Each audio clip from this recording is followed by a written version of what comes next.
Cinemasaurus Rex presents Kaijumania.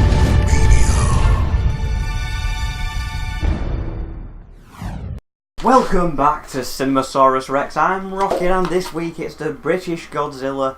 It's my man, Gorgo. Now let's start with the DVD opening for this one, because it's actually the DVD opening. They spent more money on this than they did on some of the parts of the film, and I'm telling you now, look, because it's like a little pretty cool little scene of London there. Gorgo comes, he's destroying shit, doing his business. Well, pretty good. So the film starts, these chaps get stuck near Ireland somewhere, they have to dock. Some shit's going down in the sea. It's like, oh, what's going on in the sea? Then this little head pops up, this monster pops up, everyone shits the pants. Spear the fucker, spear him, chuck spears at him. They're trying all sorts of shit, doesn't really pan out for him. He goes on a bit of a tirade, and then they go underwater and throw a big fishing net on him and catch him. We're going to take him to the circus, we're going to put him on the shore. And this is kind of like where it's kind of Godzilla meets King Kong here, because we've got the kind of look in the lizard Godzilla kind of thing. But then they just rip a page out of King Kong, because what did he want to do?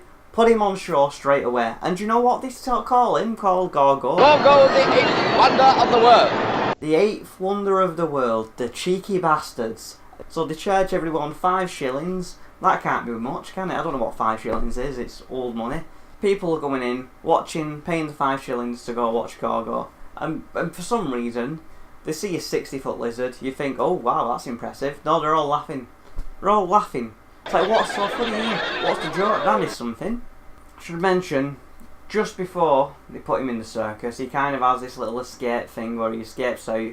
He's walking around, he hits an elephant with his tail. You think, fucking hell, big fucker like that in an elephant with his tail. What's going to happen here? The elephant explodes. Bloody hell! The elephant explodes. What the fuck's going on there? What did that elephant eat? Then we get a big swerve ball thrown our way. That big 60-foot fucker there in the circus. He's just a baby. Apparently, some scientists did some study. Well, they looked at him and was like, right, we've got a buck here, which we've just made up and done the drawings ourselves.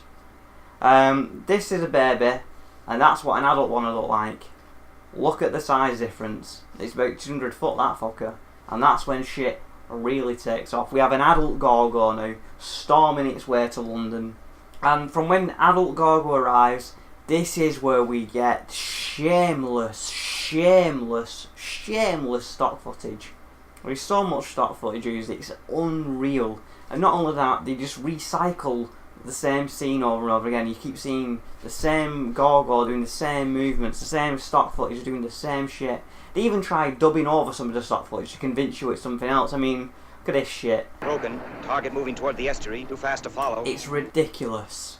And this film is a short film as it is. It's about 74 minutes long or something. Without the stock footage, it would probably be about 40 minutes. It's the amount of stock footage, and it's not even just using stock footage. They're reusing the same stock footage over and over again. It's the amount of time I see this fucking truck coming down here, I was like, what, is it just driving around in circles? What the fuck is that fucker in the truck doing? Also, there's some other shit effects where they keep using this shit special effects in it as well, where they've got these rocks falling in front of a blue screen and then you just put it in front of other buildings. But they try and put it in front of a bridge, which doesn't work because you can see part of the blue screen. So that's falling. So they're pretending to be in a tunnel now, and they're clearly not in a tunnel.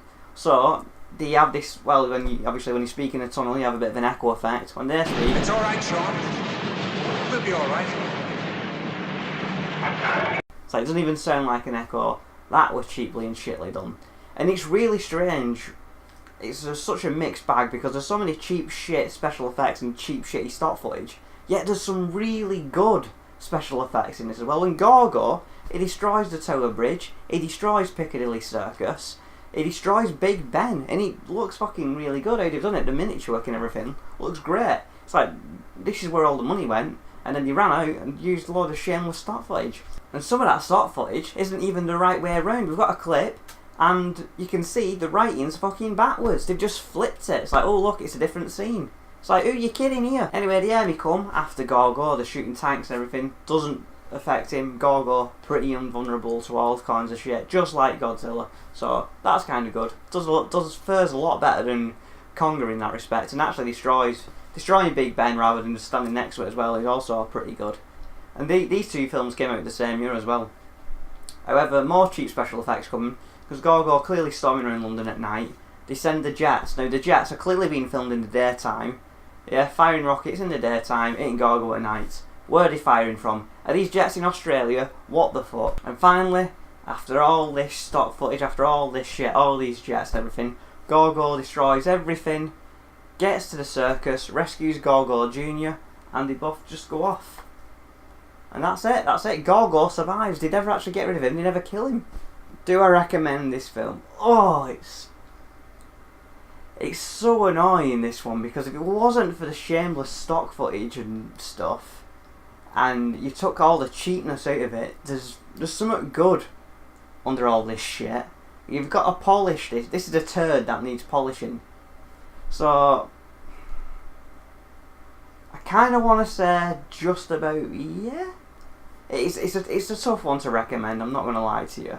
There's a lot of shit that needs to be polished. I mean, if you trim this film down, it'd actually be a fairly decent film, and you know what, I would have liked to see another Gorgo film. But if you can look past that and you want a bit of fun, if you want just a different version of Godzilla, and it's only 73 minutes long, despite the fact there's about half an hour of stock footage, it is only 73 minutes long. So that's it, that's Gorgo. Next Monday it is, well, you're gonna have to wait and see for that, because it's kind of something a little different on this Monday. So next Monday you're just gonna have to kind of tune in and find out what's going on. And we'll see you on Monday. Stay tuned. Ooh, what is it? Ooh, what could it be? Ooh, who knows?